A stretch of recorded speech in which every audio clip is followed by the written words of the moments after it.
painting aluminum siding or vinyl siding, there's a few tips to remember. First of all, the proper preparation of the siding itself.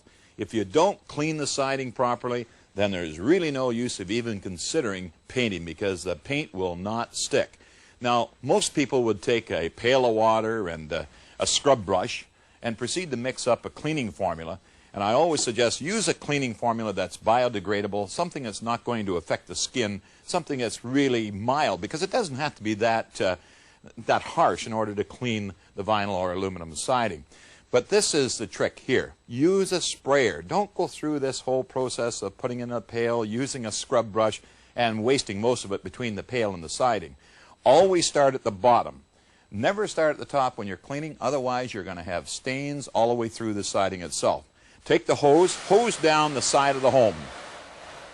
Once you've hosed the side of the home down, now you take the sprayer that you've put the cleaning formula into and spray, doing upwards to 3 to 4 runs of siding the full length of the home.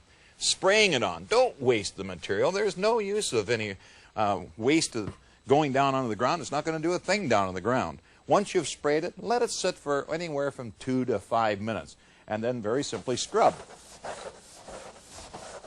I always suggest never use a pressure washer in this particular case unless you're using a professional service.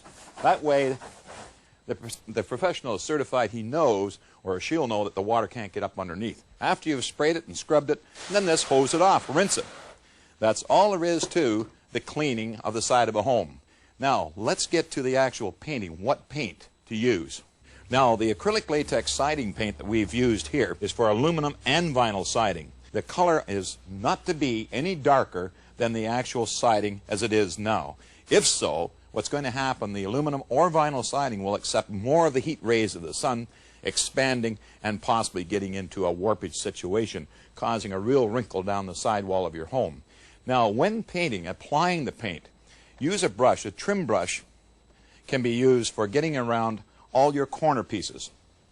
Now, the corner pieces, as you'll note here, you want to get in underneath in order to protect the paint roller, because we'll use a roller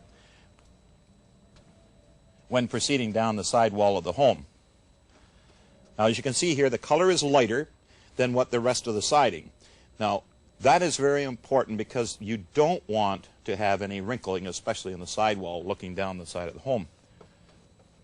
Now, brush out anywhere up to 6 inches from the corner pieces. And when we go to rolling, another very important tip here, do not, under any circumstances, do anything more than 3 or 4 runs of siding by the full length of the home.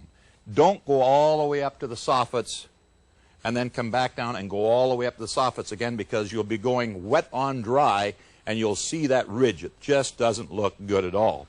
So we'll cut in here and then we'll proceed the rolling. Now, using a closed foam roller with a bullnose end to get up underneath and do the overlap of the siding is all that's required for the cutting in purposes of the first coat. Now, in the case of aluminum siding, you'll normally get away with 1 coat, as well as vinyl. The reason for that, because you never want to paint, again, darker than the actual color. So therefore, the lighter the color, the better the coverage, because of the titanium that's in the paint itself. But when you're applying it, always make sure you go the full length. Now, we've cut that in. I'll show you here with the 7-inch roller.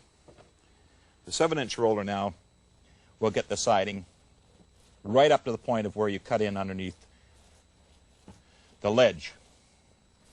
Now, it'll take about anywhere up to 6 hours to fully cure, but it's always nice, in the event if you want to go with 2 coats, to leave it the full overnight drying period.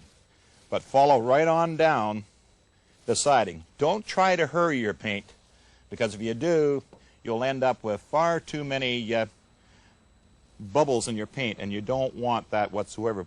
So using a very low nap roller or using a closed foam bullnose end roller will allow you to get up underneath.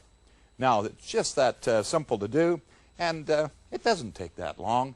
After you're all complete, use a trim paint to do all your trims, soffits, fascias, and in the event if you're going to be doing windows, always make sure you mask them out. So there you go.